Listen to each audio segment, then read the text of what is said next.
Alors, salut et bienvenue dans cette nouvelle vidéo dans laquelle je vais vous montrer, n'est-ce pas, comment est-ce que vous pouvez convertir les résultats de vos estimations de régression sur le logiciel R au format Excel. Donc, c'est souvent un grand challenge lorsqu'on a procédé aux estimations de notre modèle, donc économétrique sous R, de pouvoir les retranscrire, par exemple, dans un classeur Excel et par ricochet dans un document Word. Donc, ça peut être assez fastidieux.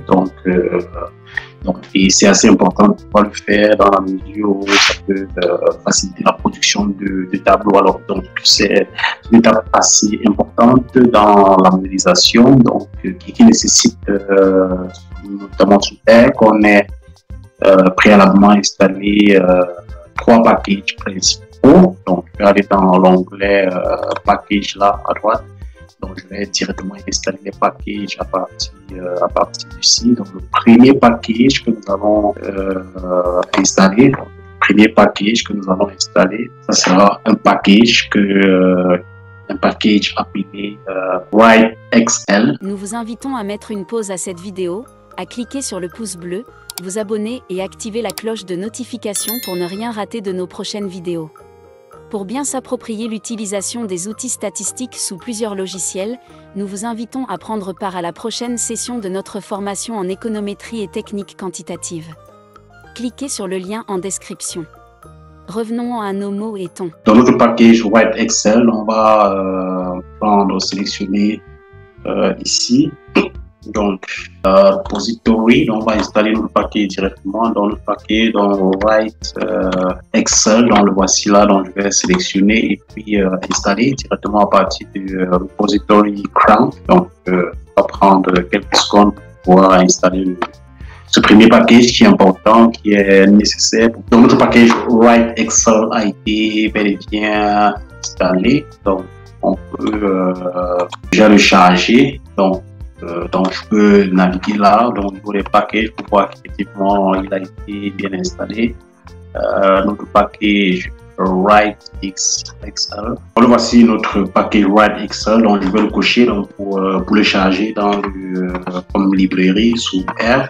Donc par la suite, nous allons installer un deuxième package qui est tout plus important dans l'action que nous voulons mener actuellement, à savoir pouvoir exporter des données, les résultats de nos estimations vers Excel principalement. Donc, le deuxième package, on a installé le package WriteXL. On va maintenant ensuite installer le package ReadXL.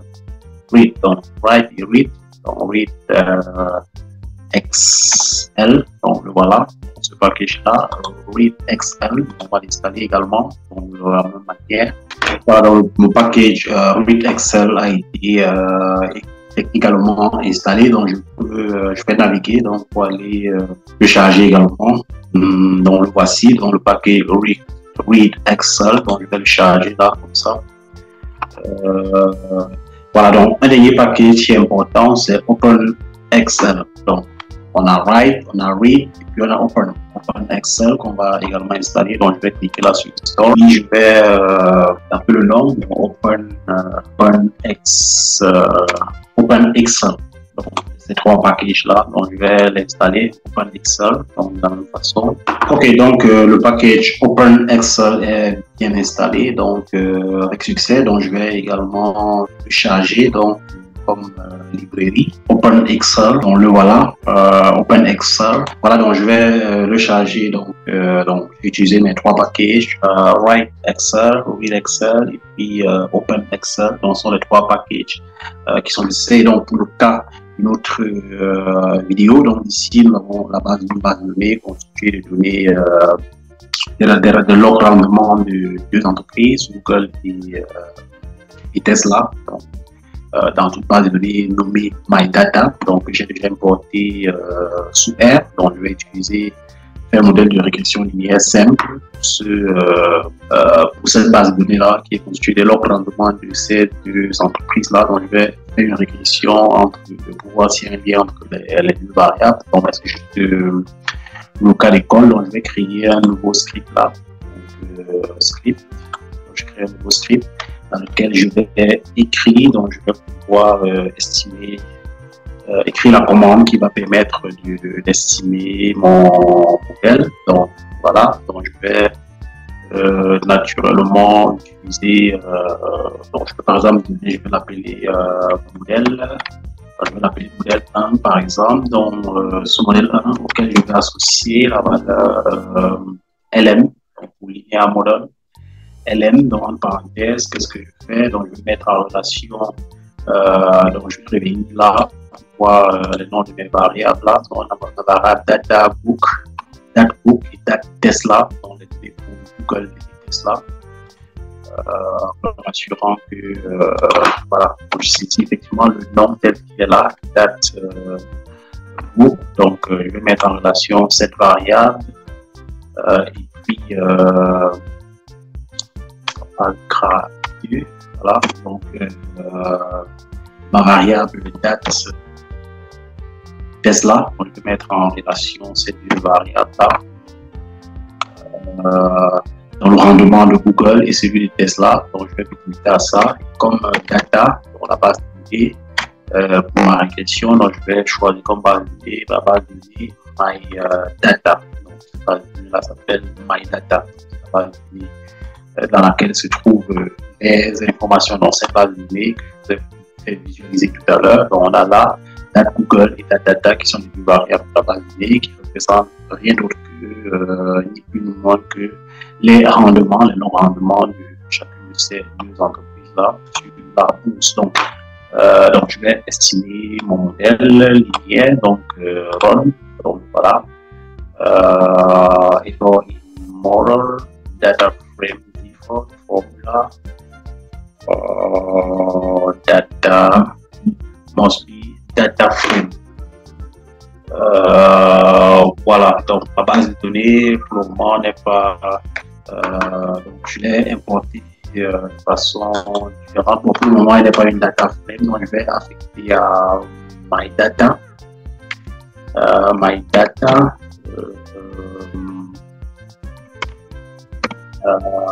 As point data frame, donc my data. Donc, qu'elle soit considérée comme une data frame. Voilà, donc je vais exécuter ça. Voilà, donc étant donné qu'elle est déjà considérée comme une data frame, donc je peux exécuter ma commande. Donc, je crois que cette fois-ci c'est bon. Donc, mon modèle a été estimé avec succès. Donc puisqu'au départ, elle n'était pas comme une data frame, parce que c'était en fait une concaténation de deux bases de données. Donc à la base, c'est pas considéré naturellement comme une data frame, mais plutôt comme une matrice, comme un vecteur. Donc voilà, donc ce que je vais faire par la suite, c'est de pouvoir faire un summary, pouvoir faire un résumé de mon modèle, donc summary. Donc je vais utiliser la commande summary, dans la parenthèse modèle. Voilà, c'est ça, modèle 1, donc c'est ça. Donc je vais exécuter, contrôle entrée,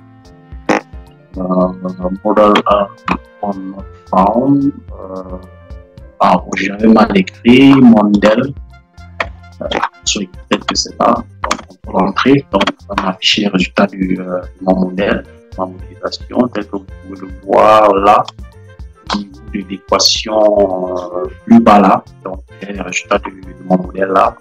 Donc la relation qui existe entre les deux data, donc c'est une relation positive entre les deux rendements, positif et significatif, donc coefficient positif et significatif. Mais bon, là n'est pas un problème. Moi, l'objectif ici pour moi, comme tel qu'on s'est fixé dès le départ, c'est de pouvoir, n'est-ce pas, convertir ces données au format Excel. Donc ce que je vais faire par la suite, c'est d'utiliser la commande write.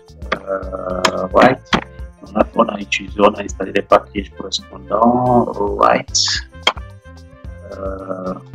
Donc write .excel. Je vais mettre au niveau de la commande du script là en haut. Donc, je vais utiliser la commande write.excel. Donc, je vais utiliser cette commande là, write.excel. Voilà, donc celle-là. Et puis, qu'est-ce que je vais lire donc, comme Excel, comme format Excel, donc as.data, donc comme data frame, point frame, as data frame, ça. Donc, c'est mon modèle, donc je vais lire comme data frame, donc je l'ai appelé comment est-ce que je l'ai appelé? Je l'ai appelé modèle, donc je vais écrire modèle, je vais laisser le nom, modèle 1, modèle 1, dollar, donc symbole dollar, et puis R, donc on va le produit tout simplement. Donc modèle.r, donc c'est le nom de mon modèle. Là, je suis toujours à l'intérieur de la parenthèse URL, donc il y a d'autres paramètres que je dois ajouter, donc file égal, donc comment est-ce que je vais l'appeler? Donc je vais l'appeler, donc je vais l'écrire entre côtes. Le nom du fichier, donc je vais l'appeler par exemple regress. Donc, naturellement, ça se trouve dans le même, ça va aller dans le même fichier dans lequel se trouve mon code. Donc, automatiquement, il est enregistré dans un fichier qui est sous mon ordinateur. Donc, je vais exécuter. Donc, je vais sélectionner cette ligne-là.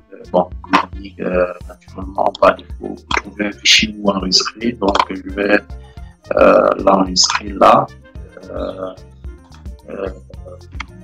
Code 3, donc comme ça que je vais l'appeler. Donc, je vais par la suite exécuter. Donc, j'exécute. Le vecteur, parce que je n'ai pas choisi le format, donc je vais choisir le format du fichier Excel. Donc, request.xlsx, donc c'est l'extension des fichiers Excel. Donc là, je vais exécuter, réexécuter. Et donc, par la suite, donc, je vais aller naturellement, il va l'enregistrer au niveau du document. Donc, vous voyez que dans le document, lorsque je vais dans le document, il y a un fichier Excel qui s'appelle regress, que je vais désigner là. Alors, vous voyez bien évidemment là que le classeur Excel est vide. Donc, ce que je vais faire, c'est à défaut d'utiliser l'option R après le dollar. Donc, je vais mettre coefficient que je m'afficher les coefficients donc coefficient en fait du F, je crois. Voilà, donc voilà, donc lorsque je vais exécuter, contrôle entrée, ok, le fichier regress existe déjà, donc il faudrait que je change le nom puisque l'accès sera refusé. Donc je vais mettre regress comme on l'avait déjà mis, on va mettre regress 1, donc certainement l'accès à ce fichier sera refusé parce que le fichier existe déjà. Donc, je n'ai pas défini le work directory, donc naturellement le fichier va se créer au niveau de mes documents, du dossier mes documents de mon ordinateur. Donc voilà, on voit que là à l'intérieur du fichier, donc seront présents les coefficients de notre modèle. Donc nous avons estimé donc pas de moindre carré. Donc là effectivement vous voyez que là on a les coefficients. Donc je vais revenir très bientôt dans une nouvelle vidéo pour vous montrer comment est-ce que vous pouvez afficher les coefficients et les caractéristiques et le standard deviation, donc les cas types, et puis par exemple la colonne qui va du haut. À très bientôt. Pour bien s'approprier l'utilisation des outils statistiques sous plusieurs logiciels, nous vous invitons à prendre part à la prochaine session de notre formation en économétrie et techniques quantitatives. Cliquez sur le lien en description.